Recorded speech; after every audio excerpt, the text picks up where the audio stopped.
When I was in the first years of middle school, freedom felt like doing whatever I wanted. I had a friend I was always with. We would play together every day.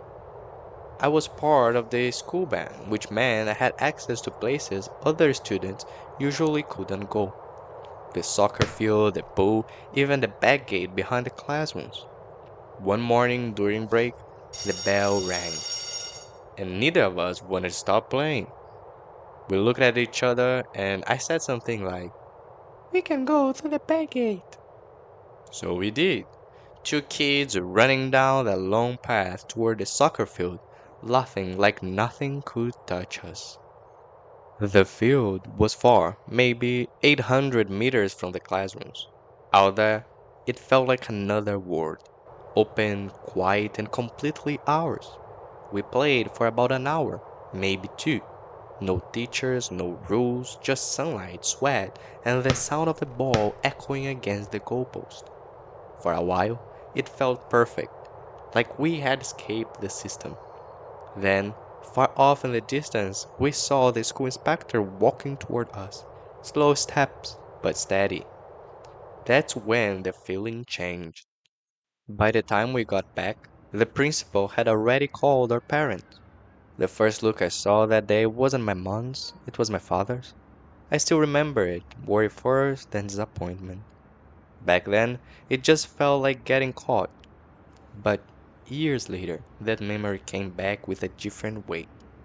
The same friend, the one I sneaked out with, died in a car crash. He was drunk, driving too fast, and hit a homeless man on his way home from a party. That day I realized something I will never forget. We weren't different people. We just started making different choices. And if I would kept making the same kind of choices we made that day, maybe I would be the one that. That's when I began to understand that freedom isn't about doing whatever feels good in the moment. It's about learning to choose what's right, even when it costs you something. Every choice moves us closer to one of two kinds of freedom: the false one that burns fast and disappears, or the real one that takes patience, strength, and truth. This journey, the law of freedom, is about understanding that difference. That day stayed with me, not because of the punishment, but because of what it revealed later on. I started thinking about how two people, starting from the same place, can end up in completely different directions. It's not luck, it's the choices we repeat, the small ones that seem harmless when we make them, but slowly build who we become. And after thinking about all my life till this point, I realized something simple but difficult to live by. Freedom isn't about doing anything, it's about choosing well. Every yes and every no shapes our path. Most of the time, we don't notice which kind of freedom we are chasing: the one that feels good now and hurts later, or the one that's hard now and peaceful later. Over time, I started to see a pattern, almost like a physical law, something that always holds true. I call it the law of freedom. Freedom is equal knowledge times will times self control. Three words, but they hold everything.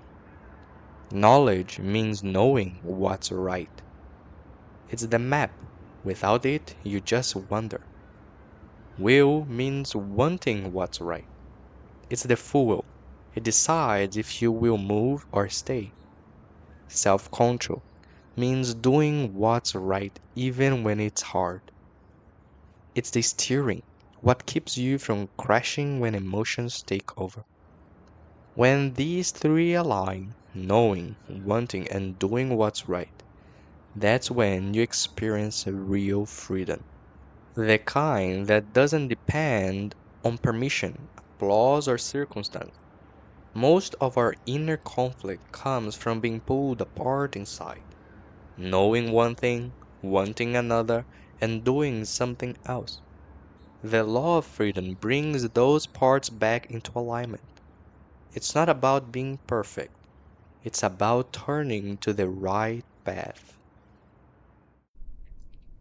Before this episode ends, try this with me.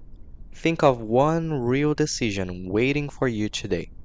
It doesn't have to be dramatic, just real. Maybe it's calling someone back, finishing a task, or choosing to train instead of scroll. Ask yourself three questions. Do I know what's right here? Do I want what's right? Can I do what's right even if it is hard? If you answered yes to all three, you are right in the way. If one answer is no, that's not failure, it's direction. It shows where to train next, your clarity, your desire, or your discipline. That's the work, turning freedom from a feeling into a skill. In the next episodes, we will go deeper into each part of this law: knowledge, will, and self control, and how to strengthen them. For now, remember, freedom isn't a reward at the end of life, it is a decision, the right one, right now. I am Leonardo Batista, and this is the Law of Freedom. See what's right, love what's right, do what's right.